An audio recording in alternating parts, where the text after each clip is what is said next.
Record. Away we go. All right, everybody. Welcome to the noon edition of the Global Lacrosse Summit. We have got Silberlicht here with us today, representing Boston Lacrosse, Israel Lacrosse, Hobart alum, and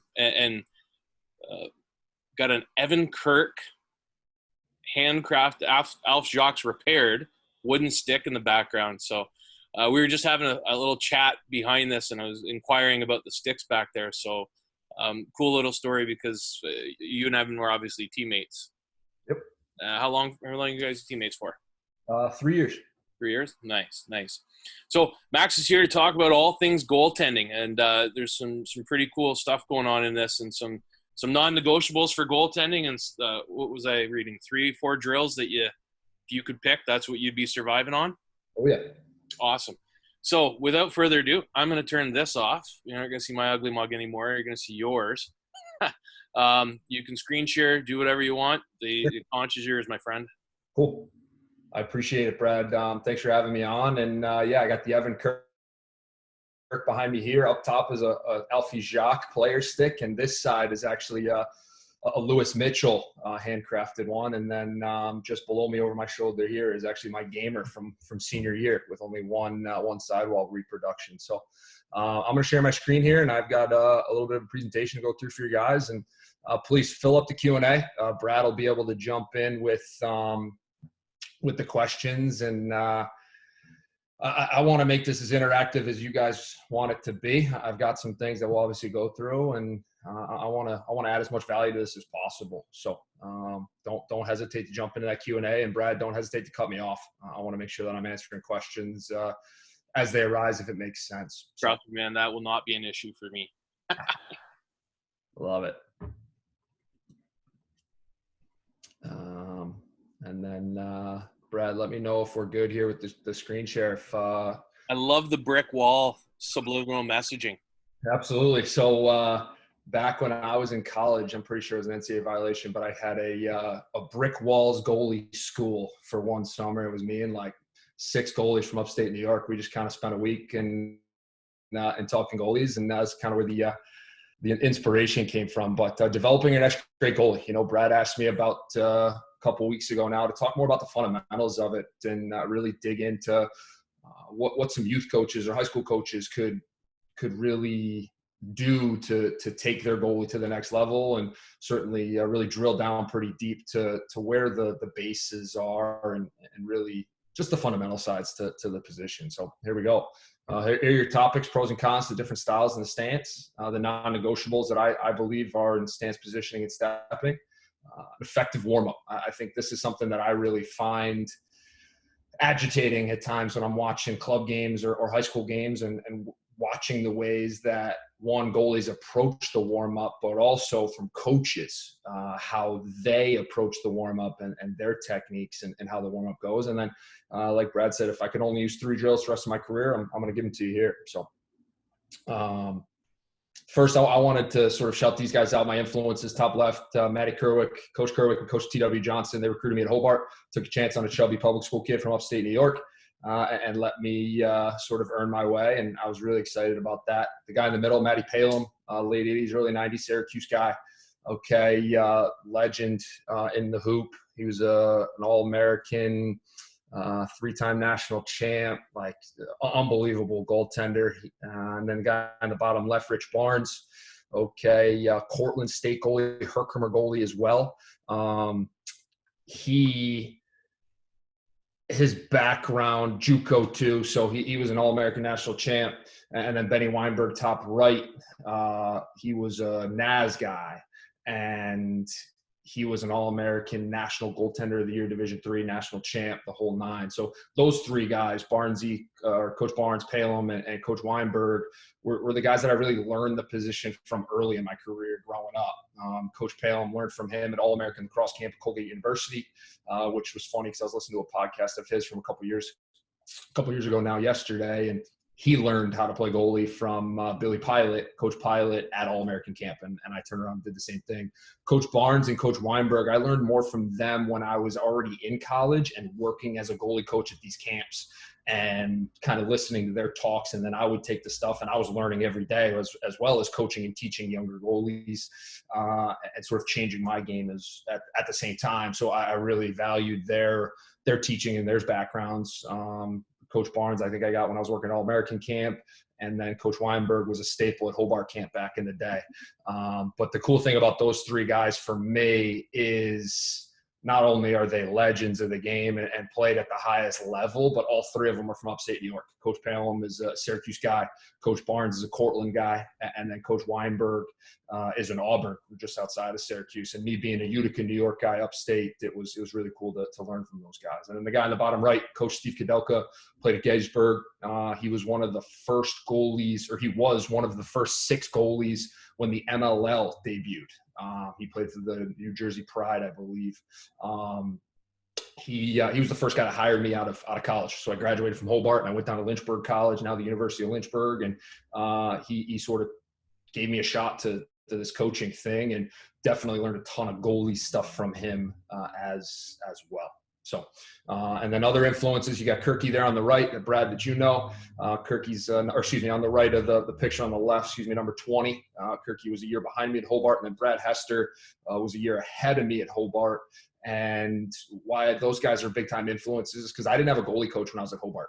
It was either Jim Morrissey, who was an All-American attackman at Syracuse, who just wanted to kind of shoot and talk goalie with us whenever he could pick up tips or drills or things. But for the most part, during my time at Hobart, it was those three guys sort of off in the corner doing goalie stuff, figuring out what we needed to do. And the coaching staff, Coach Johnson and Coach Kerwick, trusted us enough to go and improve our game on our own. They would definitely give us some feedback and definitely give us some things to work on, but they trusted that we were sort of students of the game, and we were always learning as much as we could. And those guys, I leaned on those guys big time. And then the guy on the right is Brett Evans in the RPI jersey. He's one of my best friends from high school, and he's in there because in 7th grade, he volunteered me to play goalie at the modified lacrosse team meeting. First team meeting we had, he's like, no, this guy's playing goaltender. I still remember to this day, kind of did the point over my head. He's like, no, this guy will play, this guy will hop in the net. And here I am, it's 20 years later now, and I'm talking about goalies. So I got him to thank for being on this call with you guys today. So jump right into it here. Stance. All right. The stance is where it all begins. Okay. And I look at it from the standpoint of sort of other sports as well. The stance is something that in all these sports, you've got to be athletic. You got to be able to move. And I draw from these 3 sports that are most applicable to the goaltending position. Okay. You got Ray Lewis on the right. Pre-snap, he's got to be athletic, obviously. He's got to be able to move laterally. He's got to be able to move front to back. He's got to be balanced. He's got to be locked in. He's got to be able to sort of analyze and see everything that's going on in front of him and understand actually what's going on behind him as well. So definitely translates to the goaltending position, watching the 10 to 12 guys that are going on, buzzing around in front of you. You got to be able to see through that and dial in and locate whatever it is that you're trying to find. And for him, it's his trigger is the snap of the football. For us, it's the release of the shot. So it all kind of translates. Then you go to Ricky Henderson down there in the bottom left. I love the analogy of leading off of first, and this is a Matty Palom thing, because if you're leading off of first base, you got to be able to go back to first, or you're stealing second. It's the epitome of lateral. So your stance has got to be in a place where you can shift your weight pretty quickly and be able to go left or right, and do it in an explosive manner. Both taking second base or getting back to first on a pickoff move, you got to be explosive.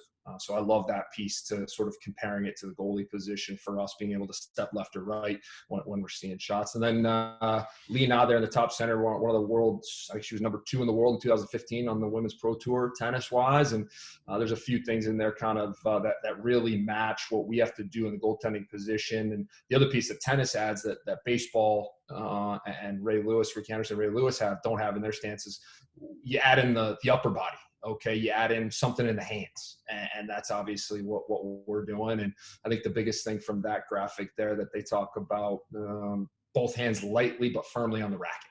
same thing for us. And we're going to talk a little bit more about gripping the stick and the tight shoulders and all that kind of jazz. But all three of these can sort of bundle into one to find the best goalie stance. And I think all of them too, right? The last piece to it is they're all forward. They're more forward than back. We'll talk about that. So here are a few of the non-negotiables in my mind. Okay, you got to be athletic, period. Whatever athletic is to you, sure, but the non-negotiables are bent at the ankles, knees, and waist. If you're locked up at any of those joints, you can't be athletic. All right, you want your chest up. Okay, it's something that it's part of being square to the shooter and showing the shooter as much that your mama blessed you with as possible. Okay, you want your hands out away from your body. Your hand-eye coordination is better when your hands are away from your body. Okay, there's a reason that they teach wide receivers in football to catch the ball away from their shoulder pads. The hand-eye coordination is just better out there. Same thing for us. Okay, and the other piece to hands being away from our body is it keeps our elbows free. All right, if your hands are out, your elbows are free. If your hands are back and in towards your body, your elbows are locked up on your rib cage and you're handcuffing yourself. You don't want to be there. Okay, the head of your stick's covering something that mama didn't bless you with. So again, going back to the chest up piece, God bless her Fensky. My mother gave me a big old chest to make saves with, which was awesome. It really allowed me to play the way that I played. But I also had to make sure that this stick over my right shoulder right here was covering something that mama didn't give me.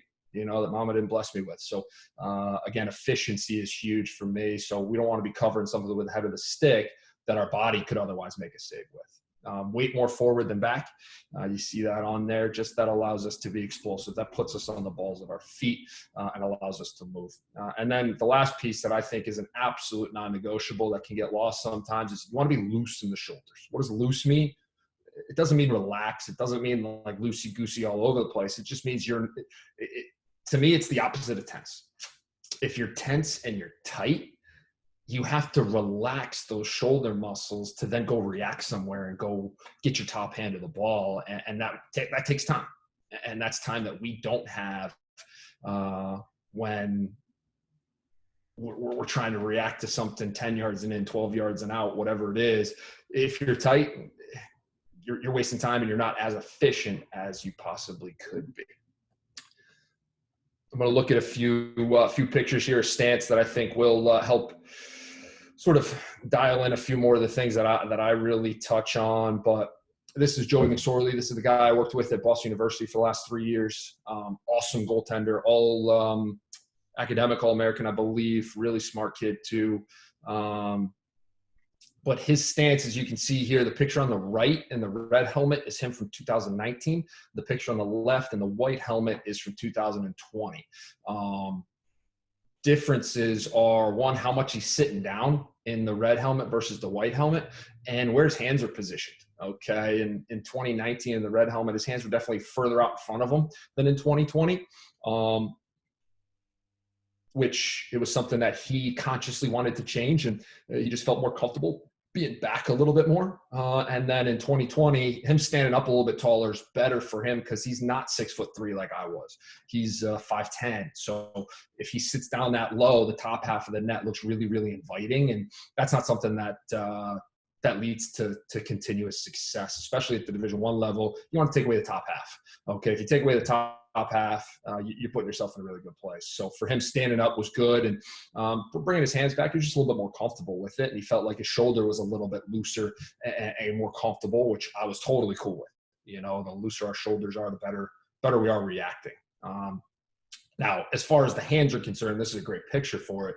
The general rule of thumb for me, and I'd almost call it a non-negotiable, your hands are far enough out in front of you if you can see the back of your pocket out of your peripheral vision. Okay, so if Joey can see the mesh of his stick out of his peripheral vision as he's staring a shooter down, he knows his hands are at least far enough out in front of him. I'm a true believer you want to get a little bit further out in front of you than that, but at the very least, you need to be able to see the back of your pocket out of your peripheral vision, which is a really good cue for goalies to say, all right, my hands are far enough out. And you as a coach, if we got coaches on here, which I know we do, that will allow you to give your goalies a cue, be like, all right, get your hands out. And instead of just saying that, give them something to actually see. Can you see the back of your pocket? Can you see the back of your pocket? which would allow them to sort of self-regulate. Second stance here is Peter Mumford. All right, this is a goalie I worked with for 4 years at Bowdoin College when I was up there. Little bit different build, or the different stance from Joey. Much wider stance, okay? Much wider stance than Joey at Boston University. But Pete here, the picture on the right in the sweatpants, quite honestly, I think he's too wide, all right? And if you're too wide, you're not able to be as explosive laterally as you need to be.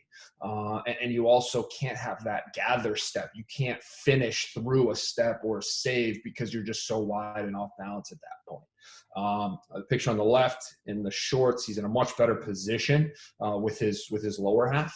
But it was just something that worked for him. What I want to talk about in this stance here with Mumph is the angle of his stick sort of diagonally, right? He is definitely in a position where he's using the head of the stick to cover something that his mama didn't bless him with. And it puts him in a really, really good spot to be as efficient and as big as he possibly can. The other piece that I think is really, really nice about this stance from Mumph is his bottom hand. Okay, the bottom hand. So his left hand is in a position that allows his left shoulder to be loose, right? Your bottom hand is only there to help guide the shaft out of the way for your top hand to get to wherever it needs to get to. So if that bottom hand is tight and tense, you're definitely not as efficient or as quick as you could be. So the rule of thumb that I use for that, or the teaching cue I use for that, is that bottom hand. So Mumford's left hand is in line with his belly button.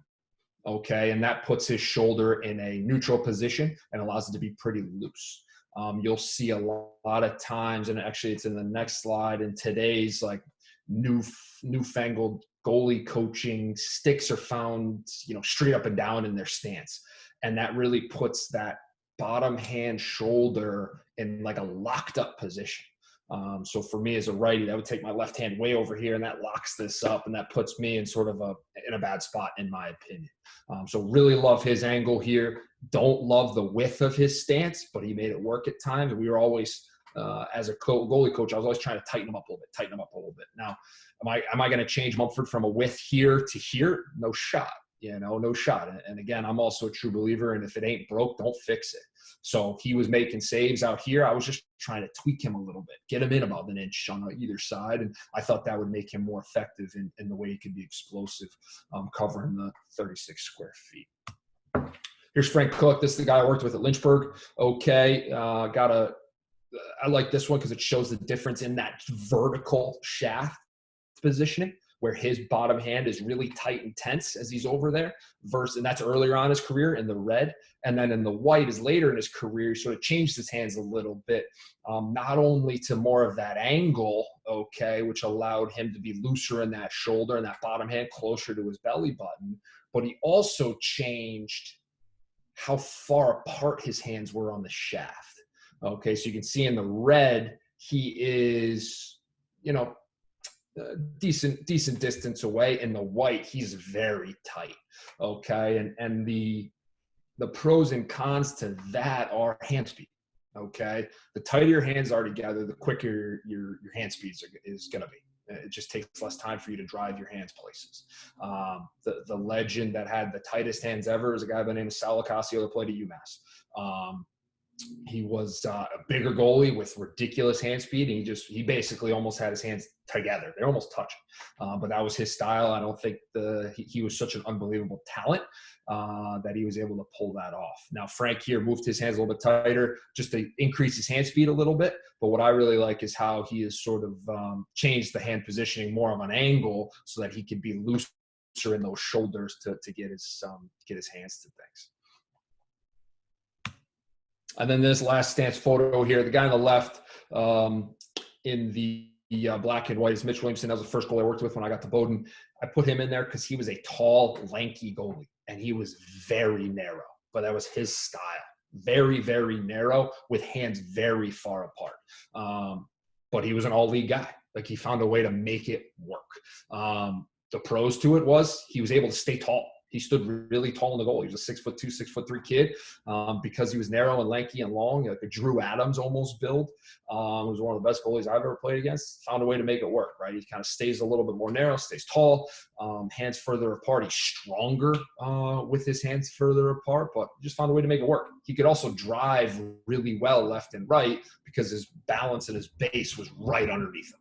He could cover some ground. And then the guy on the right, Jack Runkle, awesome goalie coach, okay, 2012 national champ between the pipes for the Loyola Greyhounds and a buddy of mine now. We love talking goalie with each other, but he's now the goalie coach and defense coordinator at LIU. Go Sharks for sure. And threw this photo in here because that's a beautiful stance, especially for a bigger guy, right? He had to sit down to make sure that the head of his stick wasn't covering something that he didn't have to cover. Okay, if the head of your stick in your stance is above the crossbar, you're covering something that you don't have to cover. Inefficient. Doesn't make any sense.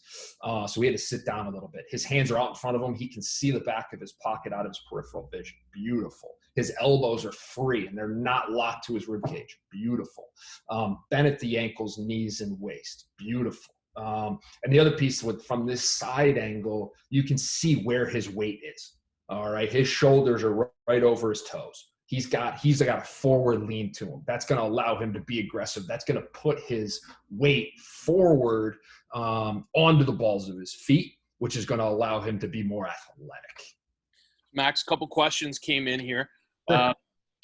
First one, how do you influence a hockey kid who's used to tapping posts for positioning all the time to learn how to operate within the crease without being too intrusive and fixing what's not broken? Sure. We're actually going to get there. Well, let's revisit that one, and I'll get to question 2 then. Great. Question 2 was, if their hands get too close together, do you feel that they give up some control where they over-rotate with the stick on offside saves? Yep. What's your opinion on that? Sure. Yeah, I think if the hands do get too close together, you lose strength. You lose strength in sort of if the ball doesn't hit you perfectly in the square of the pocket, you're not as strong gripping that thing. And you could absolutely over-rotate, or it could spin in your hands, whatever the case may be, but you're not as quick. You got to kind of find that happy medium. And I guess one of the things I probably should have mentioned is just like the rule of thumb where you've got to see the back of your pocket out of your peripheral vision. If I'm teaching goaltenders, I would say that the general rule of thumb for hand separation is going to be the width of your waist. So if you were to take your stick, hold it in a position and drop it down to your waist, your hands are going to sit right on either side of your hip bones. And that's a pretty good gauge of how far apart your hands should be to start. Now, if you're a guy that ends up like Frank Cook, Frank is obviously the guy here in the picture is a little bit tighter than that. And Mitch was a little bit further than that, right? But that's just that general rule of thumb to start guys off. And I'm a huge believer in putting a piece of tape down at the bottom to make sure that muscle memory wise, you're finding that bottom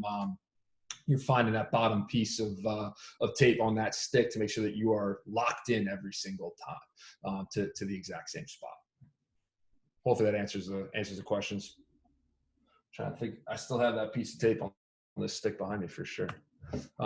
Getting into positioning. This is more. This is where we'll get into the hockey goalie influence tapping the pipes. First things first about positioning. Would I rather be in good position or set and in my stance? The answer is set and in my stance every single time. If I'm slightly out of position, but I'm setting in my stance, I can go make a save. I can compensate for my positioning with being athletic and being able to step and drive and all that kind of stuff. Also want to be square to the shooter. Okay, if I'm square to the shooter, I got my hips pointed at him, my chest is up, I'm looking right at him, my shoulders are square. I'm showing him everything that my mother blessed me with to make a save. That's definitely a key. Showing more far post than near post. I think as shooters get better and better, we got to force them to make good shots, and that's a far post thing. But there's also a non-negotiable of no near post goals. So you definitely want to show more far post than near post. And then that one, comfortable on your arc in the dark. All right. This is where the tapping the pipe things comes into play. And you can see that at the bottom. Tapping the pipes is a bad thing for us as lacrosse goalies. All right. It's inefficient. It's wasted movement. And it means that you don't have the best handle on where you are in the crease. So how do you help fix something like that? You do the arc in the dark drill. All right. It's something that I got this from a buddy of mine, Rory Finnegan. He was a lefty goalie down at Virginia Wesleyan for JP Stewart. He calls it arc in the dark. And it was basically, with your eyes closed, can you get pipe to pipe in net? All right. And it's something that your arc, people talk about a 3-step arc, a 5-step arc, a high arc, a medium arc, a low arc, all this kind of stuff. And all an arc, when you break it down, is how you move from post to post. That's all an arc is. It's how you move from post to post. So you got to keep that in mind. Now, for me, I was never a 3-step or a 5-step guy because I feel like lacrosse is such a fluid game. So us as goalies, because it's a 6-foot goal, I could have been on an infinite number of spots on my arc, depending on where the ball was. The ball was never going to be in a set spots all the time. So I wanted to be in a position with my arc that I could feel comfortable anywhere I was on it. And I could find myself on it. So the arc in the dark is just getting comfortable with that arc, visualizing a possession and moving from pipe to pipe and making it muscle memory and making that place your home. So you know exactly where you are at all times with some sort of visual cues or feels in that, and that arc in the dark is something that I can still do to this day because I did it so often. It was something where moving pipe to pipe just became second nature for me. And it was something I always would do. Even pre-game, I would go through sort of a visual possession in my head and walk pipe to pipe. I do it pre-practice on a Friday before a Saturday game. I wanted to make sure I was dialed in on my arc because if I'm in good position, I'm putting myself in the best chance to make the save. But that arc in the dark thing is huge. Awesome little drill for goalies to go through, visualize a possession in their head, and just move on their arc. Get comfortable with it without having to tap that post. Now, if I were to readdress that question of tapping the pipes for a hockey guy, he's not going to immediately get rid of tapping the pipes because it's just how he gets comfortable finding where he is. And I get that. I hear that loud and clear. I was there. I used to bend shafts because I tapped my pipes so much. What you can do is use your feet. For me, when I found myself on my arc and I wasn't exactly comfortable with where I was, I'd start reaching with a foot and see if I could find that post with my foot. That would help me refocus kind of where I was versus having to drop my stick or drop my hands to touch a pipe. If I could always touch with that foot, I'd be able to find where I was. So maybe you can sort of use that teaching cue, be like, hey, let's keep the stick out of it. But if you want to figure out where you are a little bit, you got to start using that foot a little bit. And that might put you in a position where they feel a little bit better about, okay, I can still sort of test my surroundings. I'm just not dropping my stick to do it. What about stationary points or things on the landscape? Tournaments, you're at different fields all the time, but high school and collegiate players, you're essentially going to those same spots. What do you think about that? Yeah, again, it's kind of the 5-step thing. I was just always under the impression, and the way Coach Palin kind of taught us was you got to get as comfortable on that arc as humanly possible. And do you need to go and dig out something at the top of the crease to know exactly where center is? Maybe, but I'm just a huge believer in sort of putting the time into the arc and getting comfortable with it and feeling great on that arc because of how much time you've put into it. Do those sort of markings help you? Yeah, but I would argue that you want to put those in to drill your arc so that you could feel really good about where you're at. And the other piece, and we'll get to it, right, to sort of more far posts and near posts and more stick side than off stick side, that direct center on the top of the crease isn't exactly where you want to be if you're seeing a shooter from top center. You want to be off center just a half step. So those markings can get a little funky. I've just never been a huge believer in them, Brad, but if they help as a teaching tool or as a drill tool, I'm totally for it. I would like to see us get into a position where we are comfortable with our arc moving pipe to pipe without any of those cues. Yeah, I'm actually much the same way because a net is the same size regardless. The creases, they should all, I know you go to some tournaments and there's some variations, but the creases are all supposed to be the same sizes. So I'm a firm believer in that as well. I don't like looking into the landscape. I don't like looking beyond that. I think you use the creases in the net and where you are, and you should be fairly consistent. Sure. Yeah, and if you drill it enough, you get comfortable with it. And then, Brad, here's the other piece too. If you're worried about other things, if you're worried about putting a mark at the top of your crease, if you're worried about, okay, my home floor, I know I can look at that window and I'm squared up. You ain't looking at the ball. Your focus is elsewhere, and that is not going to lead you to consistent success. But if we look at the positioning, some of these non-negotiables, all right, showing more stick side than off stick side. It's just easier to make saves stick side. So if you show more of that, you're going to put yourself in a much better position or a better chance to make the save. It's tapping the pipes, already hit on it. Trail the sweep. Okay, so a little nuance to the sweep, right? You sweep it across the top, righty sweep, lefty sweep, whatever it is. You want to trail the sweep by a half step. Scotty Rogers, big dude like me, you know, he lives the goalie position, and picked this up from him. Those shooters, they like to pull that thing back across their body in the field game because it gives them more torque. And I think they're able to be a little bit more accurate with that shot versus pushing it to the far post as they're sweeping across the field. Now, when you trail the sweep, you know you're taking away the near post, so it fits with all the other rules. But I think it also fits with what the shooter wants to do. And then 3 inches off the pipe on the off-stick side. All right, Coach Palin would always say, get comfortable on your pipe because you know if you're on your post, you're taking away near post, and the shooter has to go far post. Shooters are also taught, shoot for net. I can't speak to the box game. I know it's sort of more move the goalie and put it home, but in the field game, guys get their head around, they see white, they try to hit it. Okay, they aim small, miss small, but they're always looking for white. The most elite shooters are going to find some tighter spots, maybe near post, especially those lefties. They love that near post. But for the most part, they're going to look for white, and they're going to try to hammer it home. So if you do get to your pipe too early, you're showing a meat of the net where the nuance of it is, can you be 3 inches, 4 inches off your pipe to sort of, one, still take away that near post? Because again, no near post goals is a non-negotiable, but can you cheat a little bit to that far post to take away a little bit more of the meat of the net and visually make it less enticing and less giving the shooter less confidence that they've got a ton of net to shoot at? Because shooters with confidence, not good for us goalies. Goalies with confidence, beautiful for us.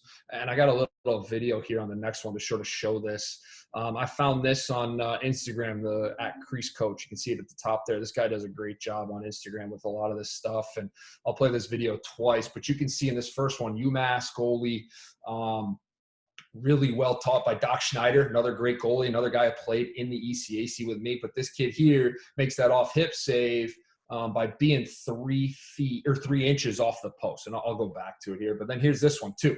This Denver goalie, he's about 4 inches off and makes that off stick side high save because he's in great position.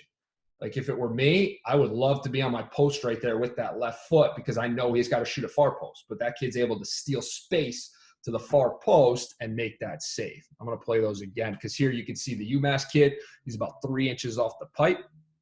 So he can go make that off-hip save. And right there, as I freeze it, you can see him, right? That shot down the alley, okay, is something that is more field game driven than box game driven, but he is covering near post because it's his stick side. And you can't even see the meat of the net from the angle of the tape, but I'm sure the shooter sees a little bit, but less than if that kid's right foot was on the post. And he makes this off-hip save because of his positioning, okay? And boom, he makes that off-hip save, but really, it's just hitting him in the center of his body because of his positioning. And that's the best way to make an off-hip save, quite honestly. And then the same thing here. Again, his positioning is in a really good place to take away near post with his stick side, but also taking away the eyes of the shooter a little bit. Great save.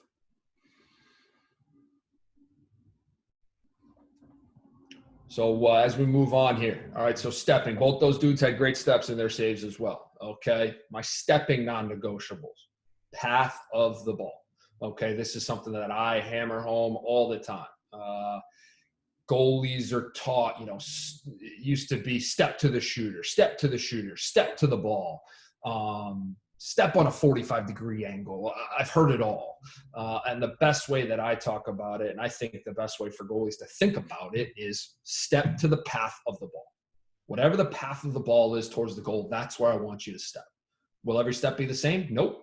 But it also fits with my philosophy of more of a lateral step versus a more vertical step.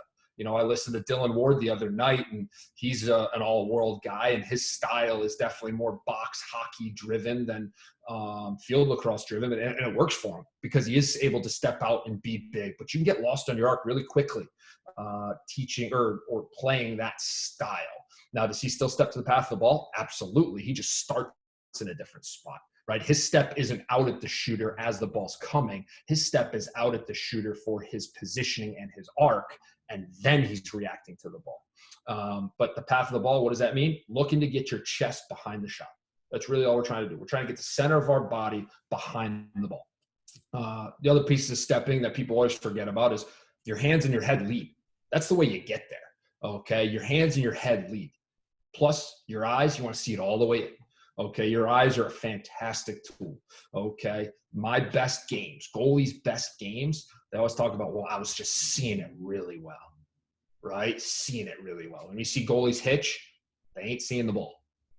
They're not seeing the ball. So using your eyes and seeing it all the way in is key, but your hands and your head lead. So if I'm going to go make a save, boom, my hands and my head dialed in on it. That's going to bring the rest of my body with it. You want to be explosive.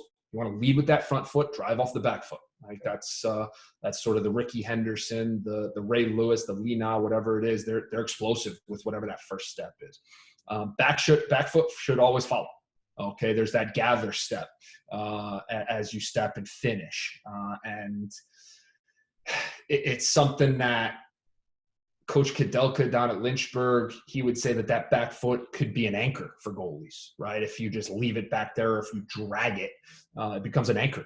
And anchors are not good when we're trying to step and cover around. Okay, they anchors hold people in place, hold boats in place. Not what we want to be doing. And the other piece to that gather step, and this is a Coach Barnes quote, you want to be as athletic at the end of your save as you are at the beginning. Because for us as goalies, if we don't make the save clean, we're going to have to go do something else. Whether that is pick up a rebound or make another save. So if I'm not as athletic at the end of my save as I am at the beginning, I'm not ready to do what my next job description is kind of go get that ball and make the next save. So I want to be as athletic as at the end as I am at the beginning, and that is key with my back foot with that gather step. The nuances, you can overstep. Okay, this was something that as a player I never quite got the grasp of, but as a coach, it's something that I see a lot of. You can overstep. And if you overstep, your hands can't be as fast as they're capable of being. All right, there's a goalie at BU right now who I work with him on this a ton, and it's crazy the difference in his hand speed off stick when he gets his foot in the ground. All right, so that lead foot, when he's stepping, he's a righty goalie, so when he's stepping to his left, when he leads with his left foot and he gets it in the ground, his hands are quicker to get here, much quicker than if he oversteps and he's reaching with that left foot. His hands are sweeping with it, and they can't come as fast as if his foot gets in the ground, boom, and he gets his hands there. It's really, really cool phenomenon, something about the body. And then on the pipe, the tendency for goalies is always to step much too vertical or out at the shooter. That's bad for us. Okay, I don't think that's great. That doesn't allow us to put the ball in the center of our body as far as a shot to that far post, which is where that shot is usually going when we're on those pipes. So it's something that as a coach and you're watching it, if you see him stepping out on that pipe, the tendency is absolutely to step out more than across, something you can really key in on for that step. So here's a few pictures. Okay, on the left in the gray helmet is Rory Finnegan. I mentioned him. He's the arc in the dark guy. His step here is a pretty good one. Okay, you can see he's got his foot in the ground. He's got his hands and his eyes dialed in on that ball right there. He's locked in. He's balanced. He's athletic. You can see that back foot's going to come, and he's going to gather and put himself in a really good place. People will ask me sort of, heel, flat-footed, toe, how do you want to land? Do I want to be toes at the shooter? Do I want to be opened up? Coach Charlie Toomey down at Loyola and Jack Runkle, the Loyola goalie who's now at LIU, truly believe that when you step and gather, you want to have your toes and your hips pointed at the shooter. They just feel like it seals off that far post really, really well. And it forces you to stay square even through your step, showing everything to the shooter through your step that mama blessed you with to make saves. Here, Rory is a little bit opened up. I'm not as much of a stickler for that, staying square through your step as Coach Toomey is, but certainly something to think about, right? But my biggest thing is get that foot in the ground so you can get that gather step and follow through. But you can see there too, Rory has got a pretty lateral step to get to the path of that ball to that far post, which is great. Now on the right, you got Joey Mcsorley. I love the guy to death. Unfortunately, you can see the ball in the top corner there. That was an absolute howitzer. Some kid stepped in right-handed from that wing, hands free. We were playing zone. Defensive coordinator, terrible idea. We should never do that again. But the kid hammered one. Okay, put it right in the corner, and we're not going to get to every single one, but Joey here actually is really explosive. You can see his hands are driving across. You can see his eyes are right where they need to go. He over-rotates the head of the stick a bit, obviously, because it's flat. But if we were to nitpick this one with Joe, he's a little bit too up the field. Okay, and if you look closely, you see the white line has got a little bit of blue in it above his left foot. That is the new goal mouth in NCAA lacrosse. So he is stepping more up than he is across, which is keeping him from getting to that far post on a shot that, no joke, is coming from a kid who's 6'5", 250 pounds, and absolutely hums it right-handed. So Joey's just putting himself at a disadvantage. Now, the other piece to stepping more laterally into the path of the ball, if Joey were to be more lateral here and more path of the ball driven, it would give him a nanosecond more to get across. Because as he steps up the field, he is shortening the distance that the ball travels to get to him from the shooter. If he's more lateral, more steps across, it gives him that extra 3 feet that might be the difference in getting a piece of it off the plastic and pushing it just wide, especially on a shot that tucked so nicely in that far post. So, Max, there's a question regarding the stepping here. And question/observation. Is it more accurate to say move to the ball versus step? And the observation was, youth goalies are seen to be, when stepping to the ball, tend to pull or drag the back leg versus pushing with it. Sure. I mean, I'm cool with that. If that's the way that the goaltender is sort of seeing it. And for me, it's, as a coach, we're educators, right? So whatever we feel like is going to get our message across in the way that we want to see the final output, I'm totally on board with. I love the move to the ball idea. I think that's great. That forces the goalie to sort of change his mindset to, okay, what are my feet doing? To where am I going? I love that. Absolutely. And I'm a true believer in it's not learned, or it's not taught until it's learned. So whatever you got to do to have your goaltender grasp it, go for it.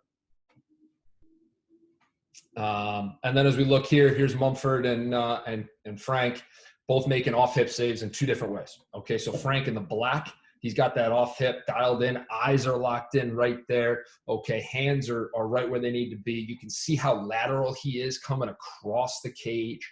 All right, really nice, really good form. I think this is a warm-up, so it's a much more controlled environment, but great fundamentals. We'll get to the warm-up piece here in a second, why the fundamentals are really important, but locked in. Stick is as flat to the shooter as possible. Okay, you can see Frank, the head of the stick is perpendicular to the ground. That's huge because, again, we want to use everything that Mama blessed us with to make saves. Okay, so if the head of his stick was tilted at all right, so if the head of his stick was sort of, further back, or excuse me, if his top hand was much further forward than his bottom hand, he'd be more looking like a shovel. And I'm not showing as much surface area here on the head of my stick as if I am flat. And that's the key. How much surface area can we show the shooter? Frank's got a beautiful, beautiful piece right here. And the step-wise, really, really well done. He's getting his foot in the ground. He's driving off that back foot. He's going to gather step. Really good fundamentals. Now you got Mumford on the left in a game environment. Okay, again, we talked about Mumford's wide stance, right? That made it really difficult for Mumph to bring that back foot with him because how wide he was. And in this picture here, you can see this was him. This was Mumph. Anything off hip, he was driving off that back foot. Okay, but he never got that front foot in the ground because of how wide he was. He was already at his sort of peak width. All right, so he's just getting that hand, he's getting that foot across. He's all twisted up, but what I do like is he's throwing his hands to the ball and his eyes are locked into where they need to go. And the head of that stick, square.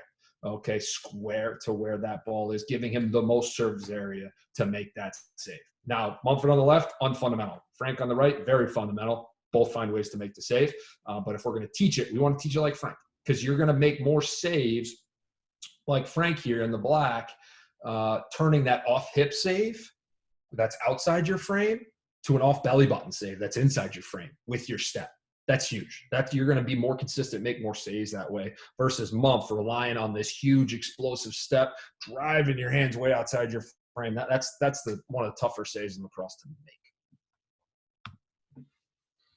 Now let's get into the warm-up piece. Okay. And again, I think this is something that is huge for goalies. And we all know, myself included, us goalies, we're a strange crew, right? We're a strange crew and we've got different mindset. And guess what? You can't live without us and you can't live with us if we're weird, but you can't live without us either. All right. So you got to make sure that these warm-ups are a great way to get a goalie dialed in, locked in, feeling good. Okay, that's what the warm-up's supposed to do. Just like any of us athletes warm up, it's to make our bodies feel good. A goalie's warm-up is not only to make the body feel good, but make the mind feel right too. Okay, so fundamentals to a good warm-up, consistency from the coach. Okay, the coach has got to be consistent. Now, are there going to be days where, the goalie can't get a good warm-up from his coach? Absolutely, that's going to happen. The goalie's got to be okay with that. But for your starter, you should find ways to be consistent with that warm-up. Now, if it ain't the coach giving the warm-up and it's a kid giving the warm-up, shooting the shots, make sure that kid is well coached on what that warm-up should look like. Okay? Coach's mindset or the person warming up the goalie's mindset must be about the goalie gaining confidence. Okay? You want to gain confidence in that warm-up as a goaltender. You want to see the ball hit the mesh time after time after time. That's going to put you in a really good spot. Okay?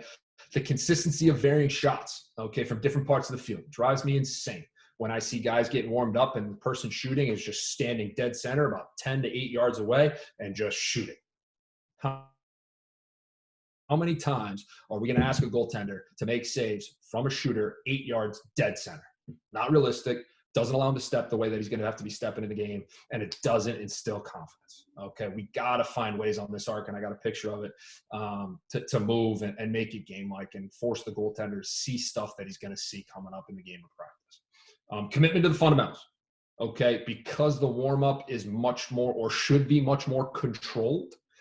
The goaltender should work on his fundamentals like Frank Cook was doing in that last photo, being picture perfect with every save. Okay, and that includes a stick work. I'm a huge stickler during a warm-up. Every save I make clean, all right, I'm flipping my hips, boom, getting my hands back, and firing a dart right back to whoever's shooting on me. Those are extra reps that I can steal during my warm-up to be great, okay, and really hammer that home. Like, that's an easy one as a coach to be like, hey, dial in, get your stick work right, get your feet right, step and throw. The other piece to the commitment to the fundamentals, or I guess I can talk about that down below, but the warm-up, I believe it's still a warm-up for the body, so it's got to have a pace to it. We should be, as goalies, sweating a little bit at the end of a warm-up. Okay? Joey Mcsorley at BU, we can get him warmed up, dialed in, sweating and breathing a little bit in 7 minutes because he sees a shot, he makes a save, fires it back at me, I'm catching that thing, and it's coming right back at him. So he's got to get set, make the next save. So in that 7 minutes, how many saves is he making? 5, 10, 15, 20, 30 saves. Okay, in those 7 minutes, what drives me insane is when a guy gets a shot, okay, catches it, looks at it, bounces it, throws a lob back, steps back on his arc, taps the pipe a couple times, gets set, makes the next save. That ain't a warm-up. Okay, that's not getting anything done as far as warming the body up. And realistically, it ain't getting the mind right either, because he's not going to have time to do that come game time. A few of the nuances, all right? What are the other goalies doing during a warm-up? Okay, and this is more for the coaching thing, right? What is the second stringer doing? What's the third stringer doing?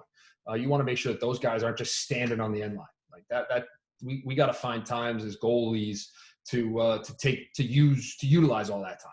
All right, what are the other goalies doing? For us at Boston University, they're either doing some ladder work or they're firing meatballs when I miss. Okay, or we give up, or when I miss the cage, so that we can keep the pace to the warm up. Okay, where are the backup balls coming from? All right. That's a huge piece to being efficient, but also making sure the warm-up has a pace, okay? Where does the warm-up start? All right, there's a method to where you start with a warm-up, and consistency is key. All right, I go back to consistency from the coach. And one of the nuances that I actually didn't touch on too, it goes back to the fundamentals. If a goalie gives up a rebound in a warm-up, I'm a stickler for treating that rebound game-like. Okay, so if I were to give up a rebound, I got to go get that thing. Okay, I got to go get that thing, blow through it, clamp it, whatever the case may be. I got to treat it like a game to get my head going and say, all right, if I give up a rebound, boom, this is my reaction. All right, the warm-up has to take on a variety of different meanings and different levels to get you ready. And you want it to become second nature. All right, you want it to become second nature. So if you aren't reacting to that rebound, what are you going to do come game time? You're not getting the reps that you could be getting on sort of the layers of the position. So I guess if you give up a rebound, it's one of three things in my mind. Either you clamp it, you scoop it, and you get it back to the coach, or you're blowing through a ground ball, okay, big turn away, throwing it back to the coach, because now you're outside the crease, but you're corralling your own rebound. Or, and this is a big thing for me, if you're not going to react to that rebound, you better be given what I would call a kill call at Boston University, or a check call, a rebound, whatever your call is as a team for a goalie or a defense, that there's a ball sitting out in front of the cage, you make that call. All right. I'm not a huge believer in balls top right, shot, like communicating whatever it is during a warm-up that way, but I am a stickler for reacting to a kill call or a rebound call, whatever it is that you use, because that just gets you locked into what you need to be doing. Excuse me. So fundamentals to a good warm-up. All right, so this is the consistency piece. The way I give warm-ups is in hitting these 5 spots. Stick side in this order. Stick side high, off stick high, okay, stick side hip, off stick hip, and then low is all of its one spot. And here, Jack Runkle, again, 2012 national champ. Okay, he's a lefty, so that changes, right? Stick side changes lefty to righty. So just keep these spots in mind as we see this next slide, because this is what I think is the best way to give a goalie a warm-up.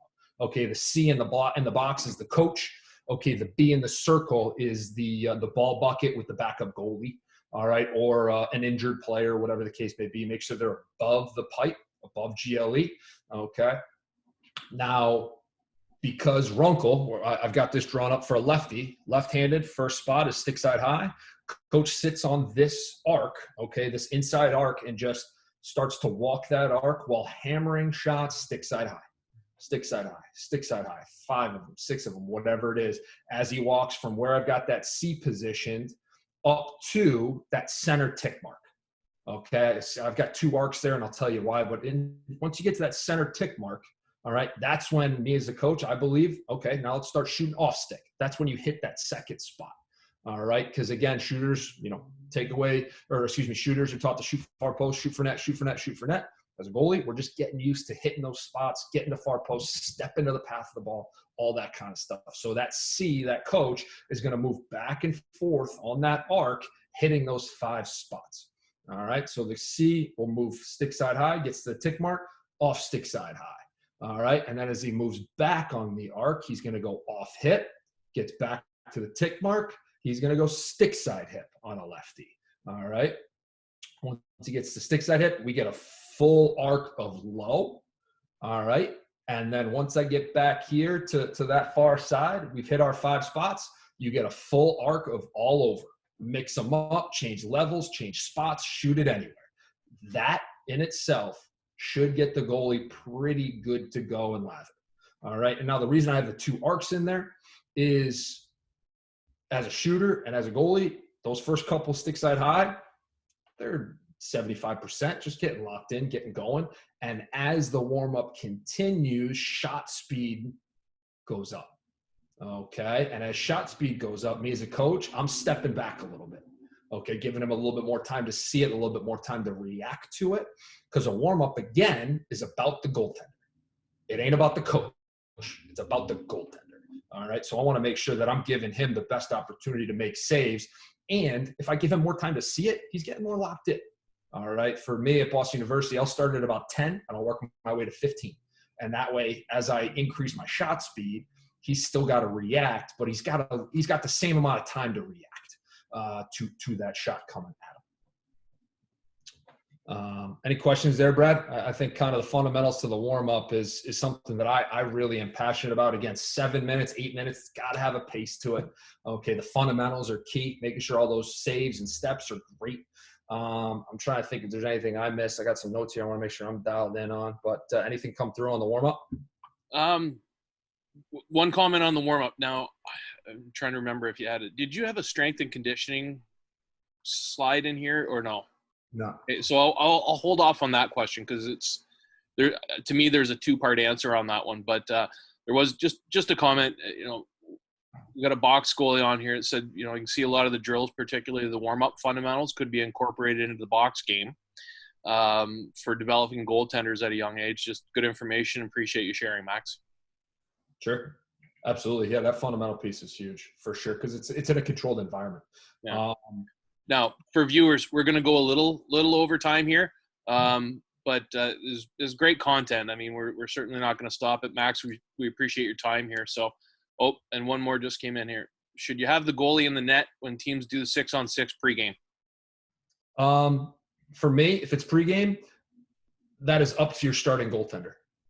For me, when I was back in the day, I would, make 1 or 2 saves in the 6-on-6 and call it a day and go get my mind right for face off. But I think if it's like a 4-on-3 drill or something like that, 3-on-2 drill, like I hated those because you're just getting dunked on as a goalie, and that doesn't help my mind for pregame. So I think it's up to the goalie. What does the goalie want? What does that starting goalie want to do to get him ready?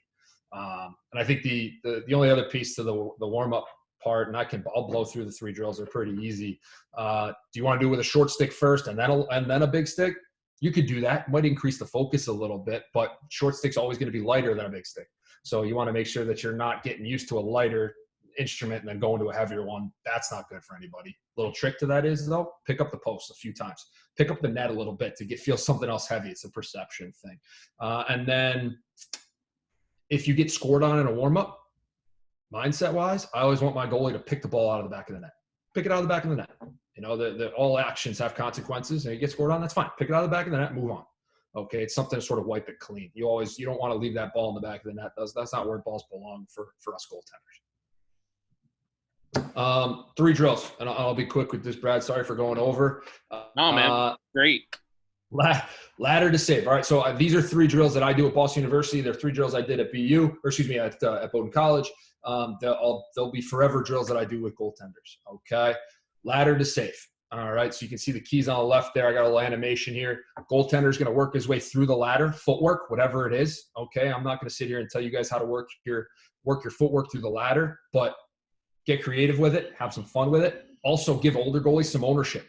Force them to come up with 3, 4, 5 different ladder patterns that they can work on so that they feel involved. All right, get through the ladder as the goalie. All right, and then at the end of the ladder, boom, get set, get in your stance. Coach is going to throw a ball at you. You make the save. Okay, you make the save. Now, why do I like this? Not only you're working on foot speed and balance, but you're also incorporating getting in your stance. Okay, because as we move in the goal, we've got to be able to get in our stance and get set because that's the most important part. All right. Now, the variations, okay, 3 different variations that I have mentioned. You can do this without a stick. So the coach is just tossing the ball to the goalie and just drives his top hand to it, sees it in, makes a save. You can do it with a short stick. So he's got to focus and be tighter with sort of how focused he is to see that ball into the stick. Or you do it with the big stick and it's a shot. All right. Those are the 3 different versions. And then the hands up, eyes up. All right. It's harder to keep your eyes up as you ladder through. I get that. Try to force them to keep their eyes up, get better at the ladder and the patterns. But the hands up is key. If I'm doing footwork through that ladder and my hands are down on my hips, I'm not teaching myself and patterning my body in a really good way that I get comfortable with wherever my stance is with my hands. My eyes can be down, but I'm always telling goalies, hands up, hands up, hands up. I want their hands up. I want their hands in a position that are in a really good place to make a save. So always emphasizing hands up as guys go through that ladder, I think is an important key to the drill. Second drill, okay, saves with shaft. All right, and if I had to pick one, this is probably the one. All right, so I think everybody's seen it. All right, you stick a goalie in there. He's got only a shaft to make the save. All right, that top hand goes about 6 to 8 inches down from the top, and he's just set, trying to make saves. The coach is walking on that arc I've got drawn up there. And the way I set it up is I just sprinkle a bucket of tennis balls along that arc. All right, just sprinkle a bucket of tennis balls along that arc. And as a coach, I just walk that arc, picking up tennis balls off the ground, firing shots. All right. I don't put any shots below the knees. There's something about as that hand goes down below the waist that gets it really hard to see it all the way into the tip of the shaft. If you want to try it, go for it. I mean, there are times to make things more difficult than not. Any piece is a good piece. Okay, again, goalie psyche is important. All right, any piece is a good piece. Even if it tips off the shaft and goes in the net, any piece is a good piece. That's all we're looking for, is to get a piece. Do you want to incorporate a weighted shaft? I love a weighted shaft. Okay. Do you buy one of those weighted shafts? Do you go sand in a lacrosse shaft? Do you go pennies? There's one I saw the other day. You stuff pennies full. Do you grab a weight room bar? Not a barbell, but one of those sort of 5K sort of padded bars for sort of warm up stuff. Those work great. Or do you just straight up turn the goalie stick upside down and use the butt end? You know, whatever it is you got to practice, you can find a way to do this drill. I always do it with tennis balls, taped up tennis balls. Okay. Give them a little extra weight so they fly straight. I know Coach Kadelka, he did this with Frank Cook. He did it with a crowbar and real balls, which is just an awesome, awesome way to do it. And Coach Kadelka was so pinpoint with the way he shot the rock that he could put it in a really good spot for Frank. And it was a cool way to do it. I'm always a taped up tennis ball guy, because that way I can fire them, all right, instead of 3/4 speed or half speed. Want to make sure that coaches are walking that arc. Our feet, what are our feet doing? Guys can get so focused on just trying to make a piece of the tip of that stick that they lose sight of what are our feet and what am I doing stepping wise. We're still trying to make saves. I'm just taking away the giant net that Mama gave us to make the saves. Okay. What's a perfect save look like? Is when you can sort of step to that thing and it hits square off the shaft and goes right back to the shooter. All right, that's key. That's your perfect save. We celebrate the crap out of that, just like we celebrate any piece. Okay, and eyes and tracking. That's what this drill does. It incorporates all of the fundamentals of stepping and our stance of making saves, but it forces us to see the thing all the way in. Again, I said at the beginning, our eyes are a special tool. Okay, if you don't see it all the way in to the tip of that shaft, you ain't going to make the save. And it really forces goalies to track it and see it all the way in. And that's one of the reasons, that's probably the biggest reason why I love the drill. And for me, as far as like far out are we shooting, again, I like the time for the goalie to see it and react to it and read it. So I'm 12 to 15 shooting these tennis balls as hard as I can. And then the last one here, Brad, color recognition. Okay. I'm going to kind of get the animation going so it's easier for me, but I got 2 goalies or 2 injured guys behind the goal throwing the ball back and forth. Whenever they want, they fire it up to a third goalie or somebody next to the coach. As that ball's in the air, the goalie in net, you can see the G is upside down. He turns using our turn fundamentals. He turns, spins, makes the save. Now, what's the color recognition piece? I, as the coach, am standing there going to shoot a color ball. What does that force him to do? See the ball as early as possible in the shooter's cross. Okay, again, eyes and reading and recognition. If I see the ball, I'm going to make more saves. Okay, so as that ball's being shot or prior, if you can get it as the ball's still in the head of the stick, that goalie's yelling white. So he sees it, he sees white, boom, he goes and makes the save. All right, that's really going to force him on that turn to be quick and explosive. All right, and square up to the shooter, get in his stance, but it's also going to force him to see the head of the stick. And I think it's something that is really reading the head of the stick and the shooter's eyes and things is really important. So sort of getting that focus and locked in on the eyes of the shooter, but also the head of the stick is key in this drill. Also get to work on the fundamentals of turns. All right. And you get a little vocal piece to it too, right? On the feed, when that ball comes in from the back to the front, I want a check call. I think that's really important for any goalie. And then the color of the ball coming out. And then the other piece to it too, if you're working, this clip here has 4 goalies in it. All right. Other goalies are getting stick work. All right. Getting behind there, they're getting stick work. They're stepping and throwing. They're snapping it back and forth. So if I had 3 drills, those would be the 3. Again, sorry for going over a little bit here, Brad, but I could talk about this position all day. It's the only position in lacrosse I've ever played, except for this past summer at Lake Placid, where actually Wolfie and Craig McDonald were nice enough to let me play a little LSM. And I think in 6th grade at Dolphin Camp with Coach Sheehan at Lemoyne College, I played LSM as well. But my mother blessed me with this beautiful chest to make saves, but I can't run like my brother can. So I got to stay in that circle so I can talk about this position all day. That's awesome. No, I appreciate it. So I'll get, you know what? That strength and conditioning question that sticks on me right now. So I'm going to save that one. The first one, high school coach, there isn't always time to get a warm up in as well as some drills. So he puts more time in drilling than doing a full warm up. What do you think?